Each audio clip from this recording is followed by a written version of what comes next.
Is it possible to delay an Enforcement Directorate summon without attracting contempt or risking arrest? The answer is yes, if you know the law and to use it wisely. In this video, I'll tell you how to do it legally, ethically, and effectively. So stay tuned till the end as I'm going to discuss strategies when you are in the PMLA soup.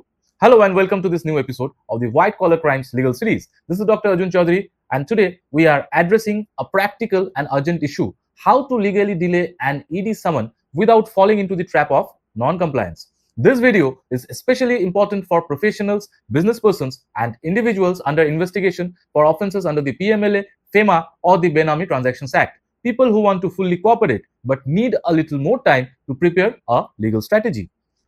First, you need to understand the nature of an ED summon. Let's be clear. A summon under Section 50 of the Prevention of Money Laundering Act is akin to a court summon.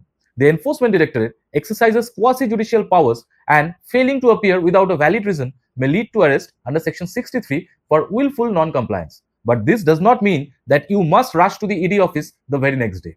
The law permits deferment, provided you act in good faith and follow the correct legal procedure. Now let's understand step by step how you may defer a summon legally. Send a formal representation to the IO. The moment you receive the summon, send a detailed written representation to the investigating officer via registered post and official email. Your letter should clearly state that you respect the authority of the summon, the genuine reason why you cannot appear on the specified date. It may be medical reason, professional engagements, family emergency, etc., etc.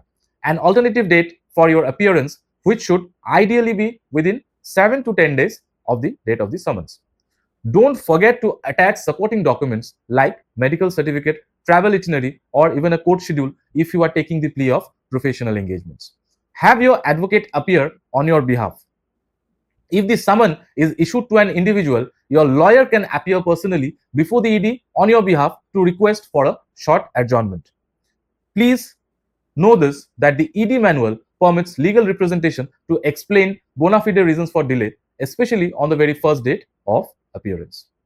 Always ask for written acknowledgement of your advocate's appearance and the request made. Finally, move a writ petition in the High Court if necessary. If you receive multiple or coercive summon, or if there is a real and immediate threat of adverse action, you can file a writ petition before the appropriate High Court. The grounds in the writ petition may include apprehension of violation of personal liberty, no predicate offence registered, no copy of the ECIR furnished, summons issued without clarity on whether you are an accused or a witness. The court can grant a stay or direct the ED to defer proceedings pending further clarification. But before going to court, you should keep in mind that you must approach the court with clean hands, genuine facts, and proper documentation. Frivolous petitions can backfire. Rely on medical documents only when genuine. Do not misuse medical excuses. If you have a real condition such as hospitalization, surgery, or mental health treatment, submit a certificate from a government authorized doctor or hospitals. False claims or forged documents can worsen your legal position. Now the most important thing, what not to do. Never ignore the summons.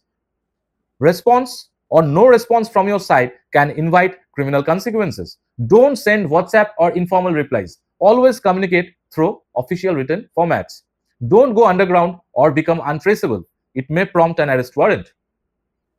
Responding to a summon is a legal duty, but the law gives you a space to do it with strategic timing if you use it properly. So in summary, respond in writing, promptly, and formally. Allow your advocate to step in early. Move court only when it is necessary and justified. Avoid casual excuses or non-compliance. Mind it, you don't need to fight the ED. You need to handle it legally, calmly, and strategically. Summons issued without clarity on whether you are an accused or a witness. The court can grant a stay or direct the ED to defer proceedings pending further clarification. But before going to court, you should keep in mind that you must approach the court with clean hands, genuine facts, and proper documentation. Frivolous petitions can backfire. That's all for now. This is Dr. Arjun Chowdhury. See you in the next video. Until then, stay informed, stay empowered. Jai Hind.